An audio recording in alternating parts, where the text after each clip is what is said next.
Mereka akan berkata, "Tidak mungkin Mahdi berasal dari Nusantara. Dia harus dari keluarga Quraisy, berdarah Arab dan berbahasa Arab. Bagaimana mungkin seorang yang berasal dari kawasan ini dengan segala keterbatasan dan kekurangannya bisa menjadi Mahdi?" Jika zuriat Rasulullah memang berkembang besar di Nusantara, maka Imam Mahdi muncul dari sini.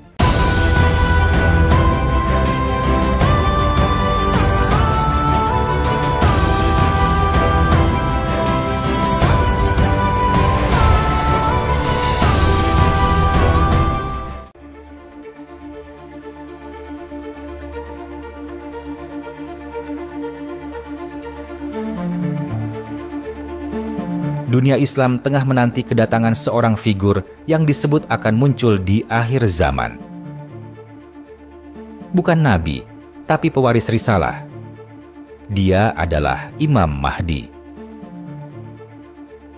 Satu nama yang misterius, penuh harapan, sekaligus penuh perdebatan.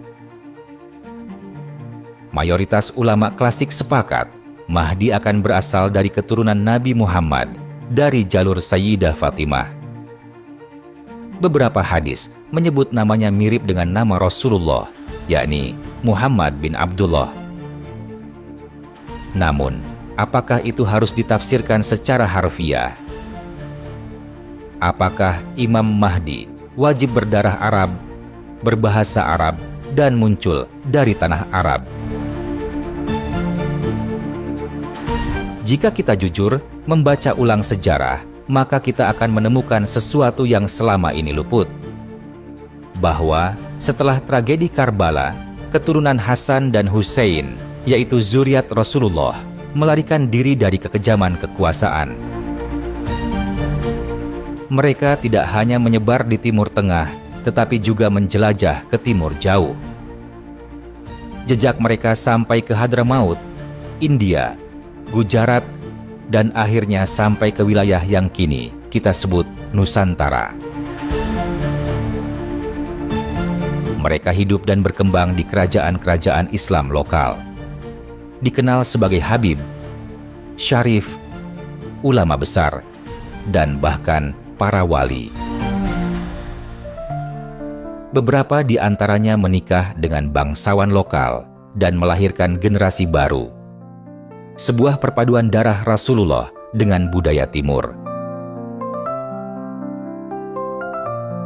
Ini bukan dongeng, ini sejarah. Ini realitas yang tertulis dalam silsilah, manuskrip kerajaan, dan diakui oleh banyak komunitas Islam di Indonesia, Malaysia, Brunei, dan Filipina. Lalu muncul pertanyaan yang mengganggu banyak orang. Jika zuriat Rasulullah memang berkembang besar di Nusantara, maka apakah mungkin Imam Mahdi muncul dari sini? Tentu saja banyak yang akan mempertanyakan dan bahkan menentang gagasan ini. Mereka akan berkata, "Tidak mungkin Mahdi berasal dari Nusantara. Dia harus dari keluarga Quraisy, berdarah Arab dan berbahasa Arab. Bagaimana mungkin seorang yang berasal dari kawasan ini dengan segala keterbatasan dan kekurangannya bisa menjadi Mahdi?" Namun, mari kita lihat dengan hati terbuka. Apakah Tuhan benar-benar terikat oleh batas-batas etnis? Apakah keadilan, kebenaran, dan rahmat hanya bisa turun dalam satu bentuk, dalam satu warna kulit, dalam satu suku bangsa? Atau apakah Allah bisa saja menurunkan Mahdi dari sebuah wilayah yang dikenal dengan kedamaian dan keberagaman, di mana ajaran Islam tetap hidup tanpa terbawa oleh kekuasaan dan keserakahan? Sebuah hadis menyebut, panji hitam akan muncul dari arah timur, tidak ada yang bisa menahannya. Pertanyaannya, timur yang mana? Apakah tidak mungkin yang dimaksud timur adalah Timur Jauh? Wilayah yang selama ini menjadi tempat bersemayamnya spiritualitas Islam yang lebih lembut, lebih dalam, dan lebih murni. Coba lihat, masyarakat Muslim Nusantara masih hidup dalam kesederhanaan. Masih terbiasa zikir, wirid, doa berjamaah, tahlil, manaqib, masih memakai sarung untuk sholat, bukan jubah mewah atau pakaian kebesaran. Dan di sini muncul satu simbol penting, satu nama yang sangat jarang disinggung dalam khutbah maupun kitab fikih, satu nama dari ratusan nama Rasulullah, yaitu Sohibul Izar, yang artinya sang pemakai izar. Izar adalah kain sederhana yang dililitkan di pinggang. Dalam budaya kita, ia dikenal sebagai sarung. Rasulullah dikenal berpakaian sederhana, sering memakai izar dan rida, dua kain seperti sarung dan selendang. Bukan pakaian kebesaran, bukan simbol kerajaan, tetapi pakaian kerendahan hati dan pengabdian. Dan lihatlah, di mana budaya sarung itu masih hidup sampai hari ini.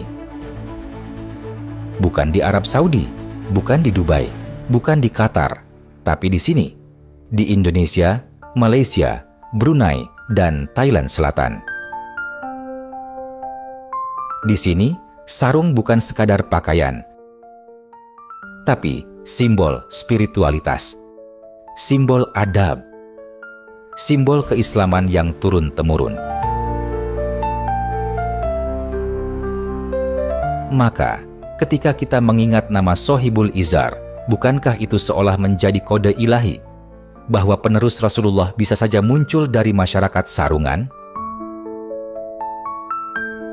Jika Imam Mahdi adalah pewaris spiritual Rasulullah, maka tentu dia akan tampil sederhana, tidak mencolok, tidak seperti politisi atau jenderal, tapi seperti orang biasa yang menyatu dengan masyarakatnya, yang memahami bahasa rakyat, yang hidup dalam tradisi yang masih menjaga ruh kenabian.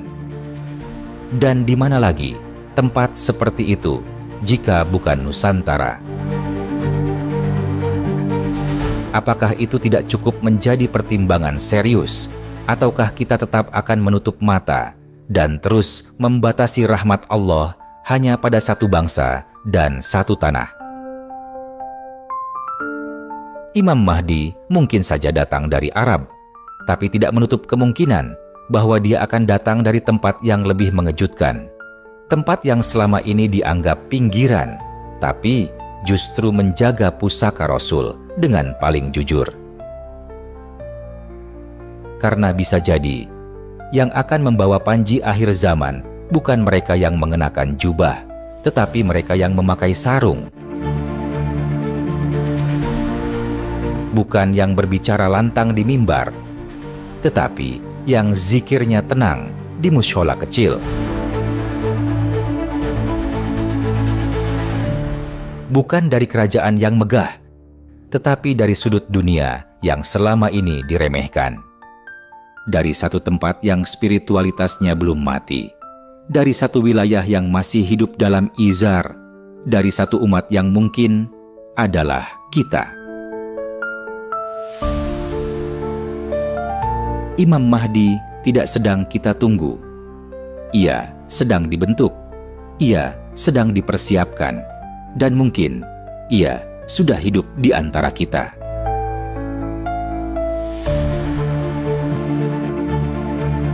Pertanyaannya adalah, apakah kita siap mengenalnya atau kita akan menolaknya karena ia datang bukan dari tempat yang kita harapkan?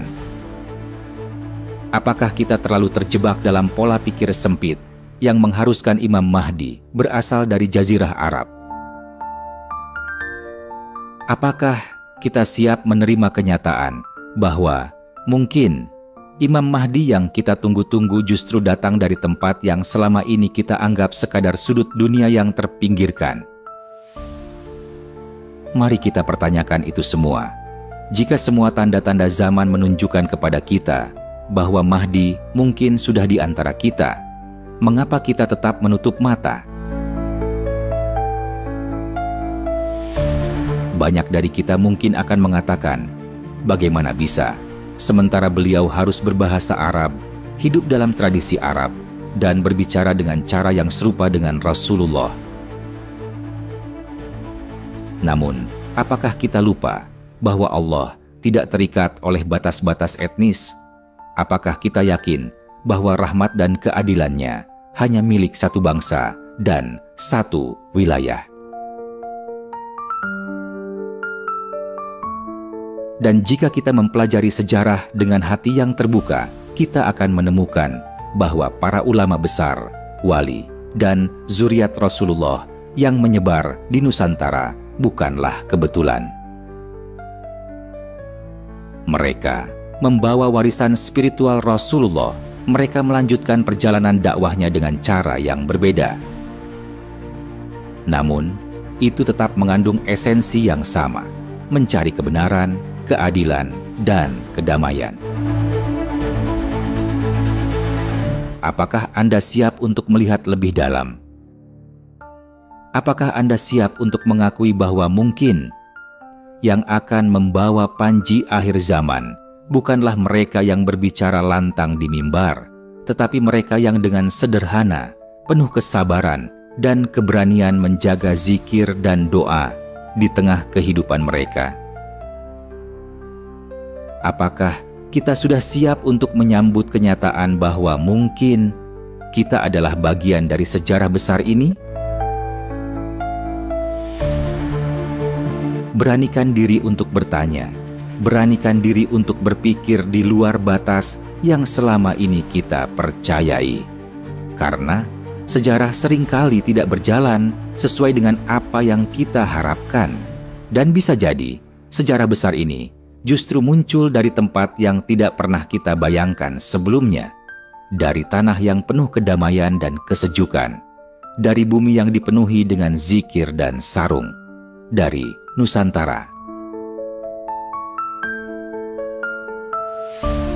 Apakah kita sudah siap membuka mata kita terhadap kebenaran yang lebih besar ini? Atau kita akan terus menutupnya karena ketakutan dan ketidakpastian? Imam Mahdi bisa jadi sudah ada di antara kita. Mungkin dia sedang dibentuk, mungkin dia sedang bersembunyi di antara orang-orang biasa. Siapa yang tahu? Satu hal yang pasti, kita tidak akan tahu jika kita tidak membuka hati dan pikiran kita untuk menerima kemungkinan yang lebih besar. Jadi, apakah kalian setuju dengan pandangan ini? Ataukah kalian masih ragu dan enggan menerima kenyataan ini?